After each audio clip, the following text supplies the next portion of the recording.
Have you ever felt like an outsider? A quiet spectator, standing on the other side of a window, looking in at a world that moves and laughs and connects in a language you can't quite grasp?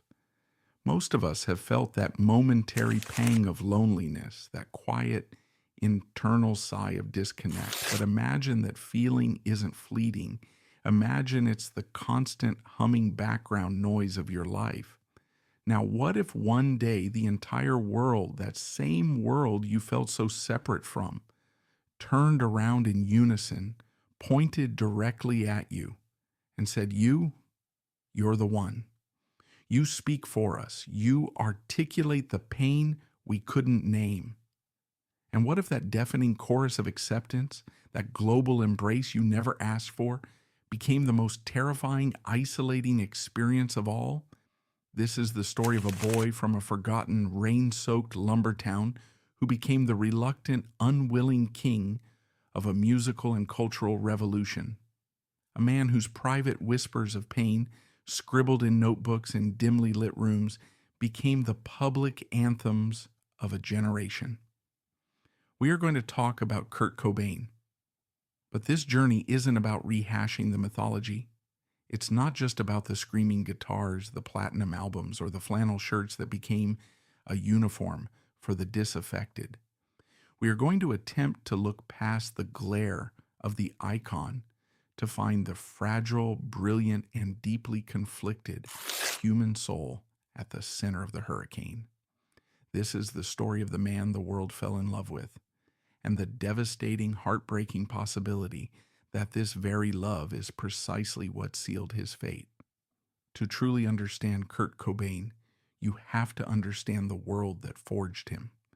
Not just the geography, but the feeling, the atmosphere. The late 1980s in mainstream America were a spectacle of polished artifice. The music charts were dominated by hair metal, a theatrical explosion of big hair, bigger guitar solos, and bombastic, cartoonish masculinity.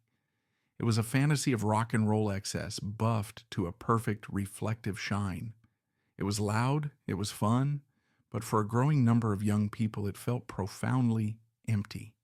But far away from the sun-drenched boulevards of Los Angeles, in the damp, perpetually gray corner of America, known as the Pacific Northwest, a different kind of sound was brewing. It was a sound born of drizzle and economic decay. It was raw, it was real, and it was unapologetically messy. This was the nascent world of grunge. It wasn't a marketing term yet. It was an ethos. It was the sound of Seattle, but more importantly, it was the sound of satellite towns like Aberdeen, Washington, Kurt's hometown. Aberdeen wasn't just a backdrop for his story. It was a character in it. It was a logging town built on the promise of tall trees and hard work. But by the time Kurt was growing up, that promise was rotting from the inside out.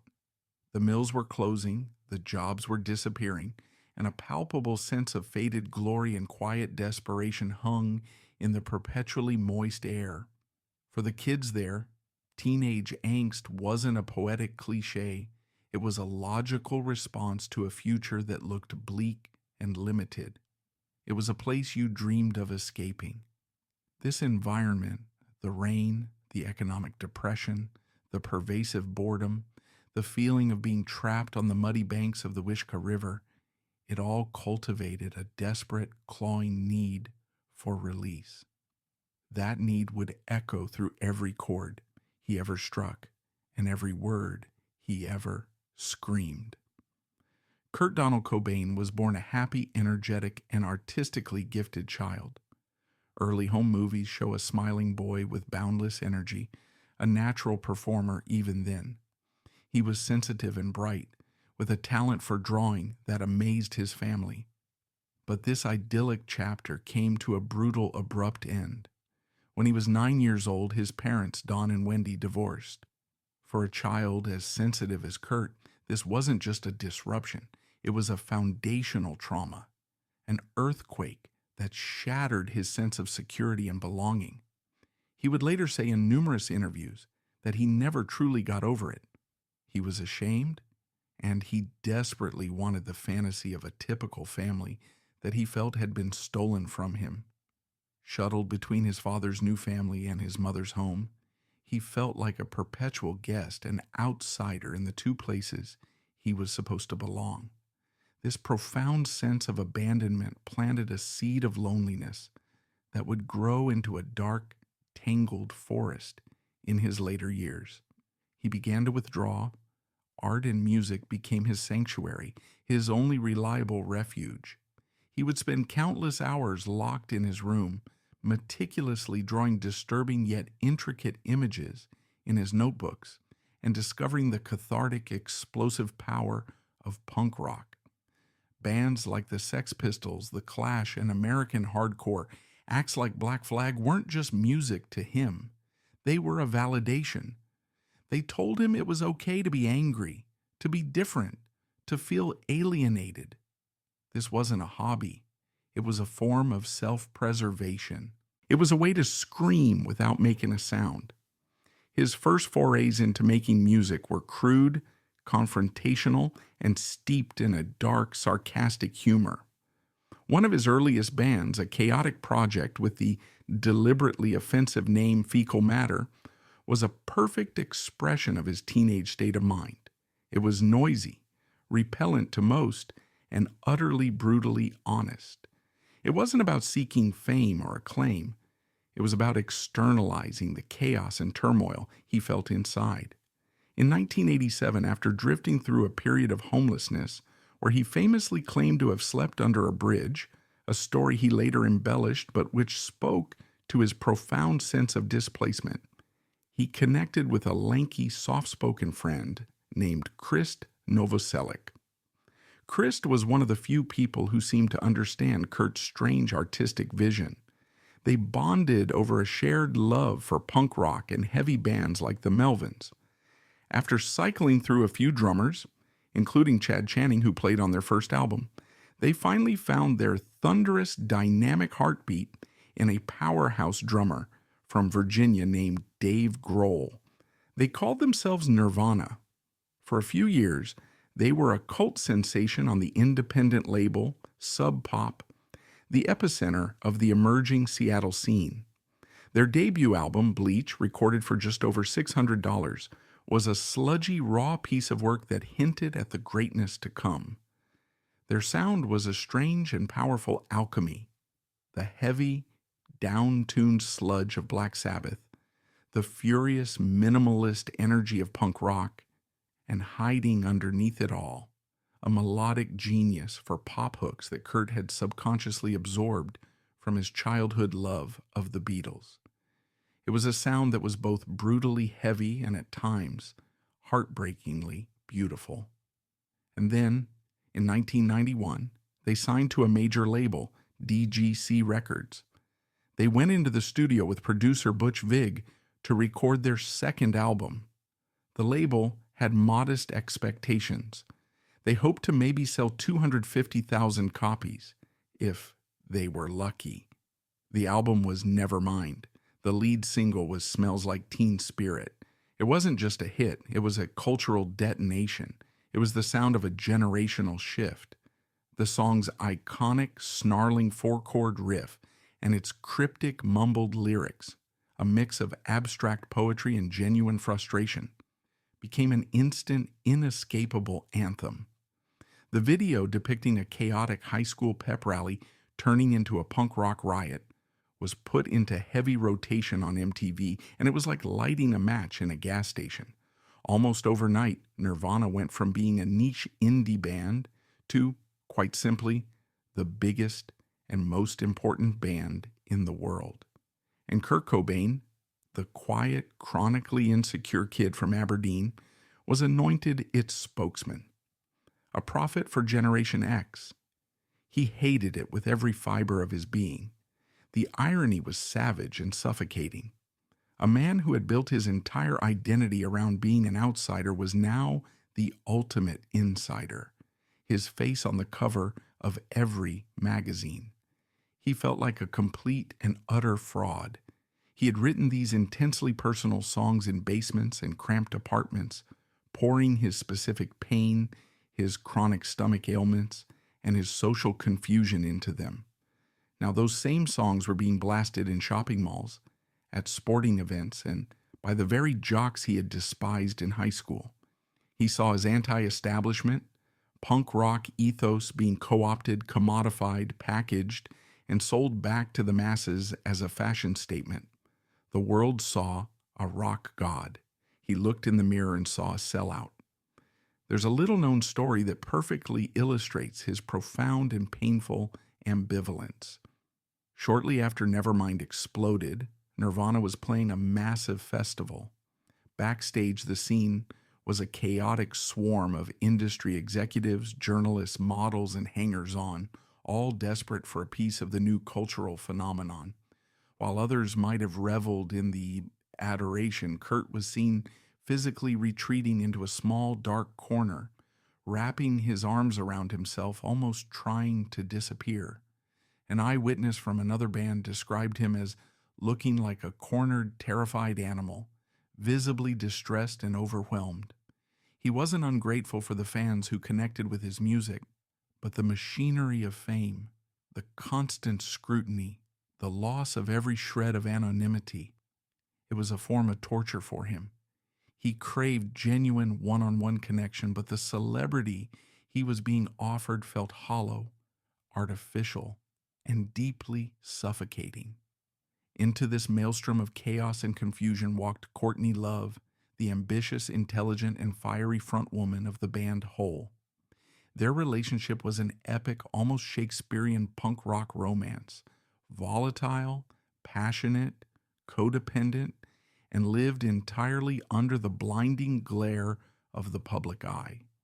They were two intensely creative, deeply wounded people who found a strange, magnetic, and ultimately destructive solace in each other. They understood each other's demons, perhaps because they shared so many of them, including a well-documented struggle with heroin addiction that would cast a dark, inescapable shadow over their lives. To the media and the public, they were the ultimate train wreck couple, Sid and Nancy, for the 90s. But behind the scandalous headlines, there was a fierce, protective, and often surprisingly tender love.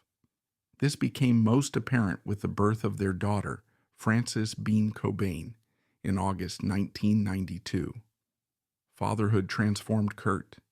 Friends and family speak of a light and a joy they had rarely seen in him before.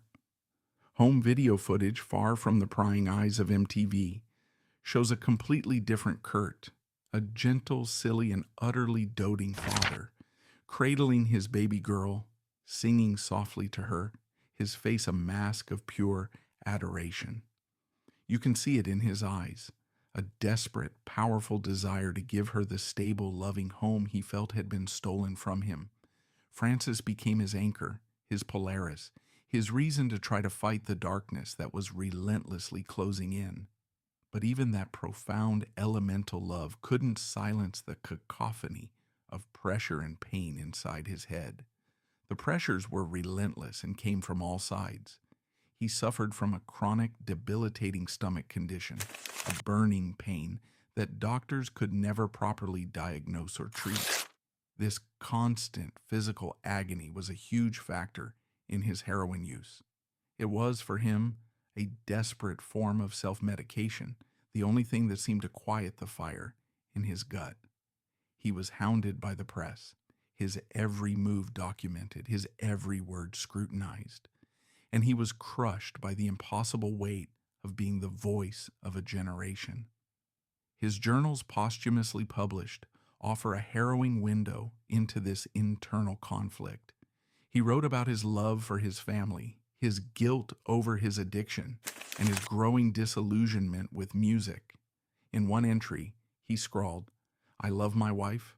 I love my daughter. My God, why don't you just let me enjoy it?"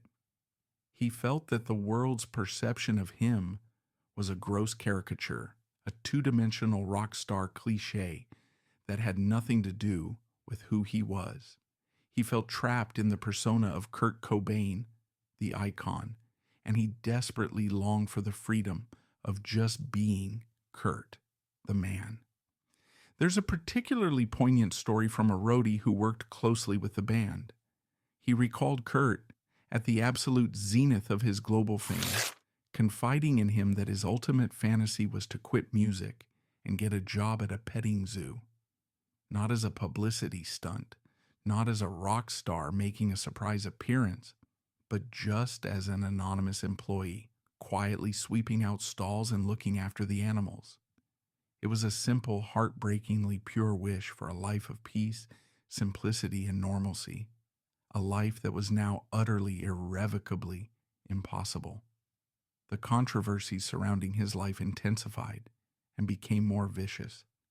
A now infamous Vanity Fair article by Lynn Hirschberg painted a damning portrait of him and Courtney, alleging, among other things, that Courtney had used heroin while pregnant.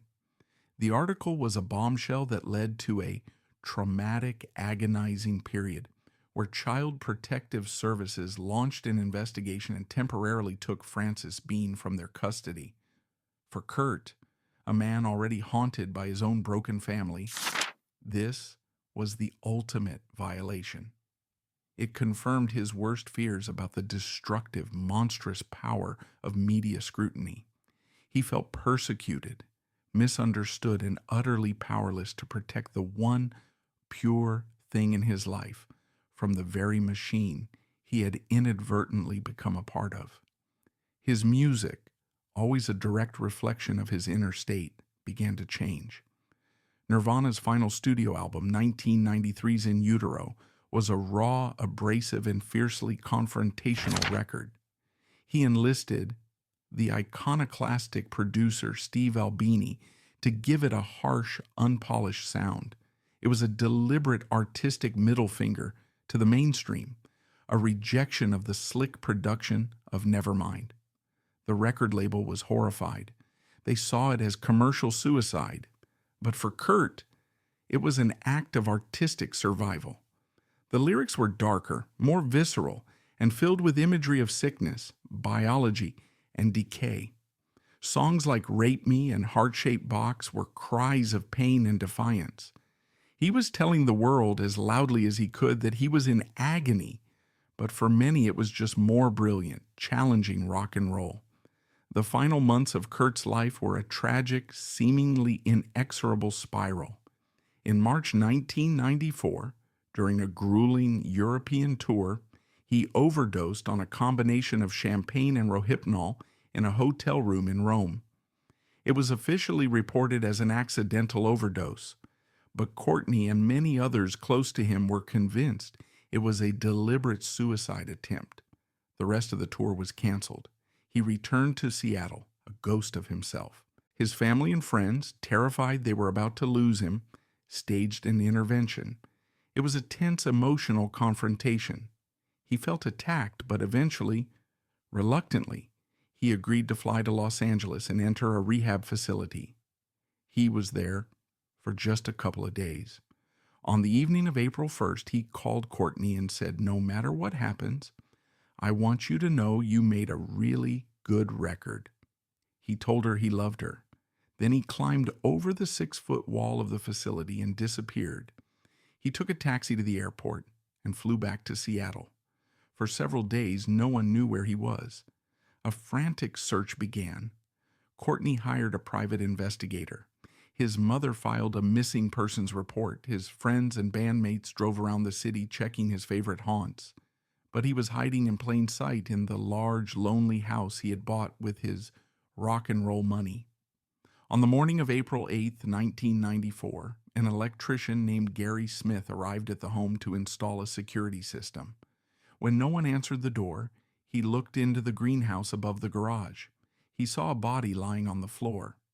Kurt Cobain was dead at the age of 27 from a self-inflicted gunshot wound. He left behind a long, rambling suicide note addressed to his childhood imaginary friend, Boda. It spoke of his profound loss of passion for making and performing music, his immense guilt over not being able to enjoy the adoration of his fans, a feeling he described as a betrayal. It was the note of a man who was exhausted. It concluded with the now infamous line, borrowed from a Neil Young song, "It's better to burn out than to fade away." His death sent a shock wave of grief across the globe. It was a defining moment for a generation. Vigils were held, fans wept openly in the streets, and radio stations played Nirvana's music on a constant loop. In the years since, his life and death have been endlessly dissected, debated, and mythologized. The tragic circumstances of his end, like his life, remain a subject of intense controversy, with a small but vocal contingent of fans refusing to accept the official cause of death, pointing fingers at various unproven and complex conspiracy theories.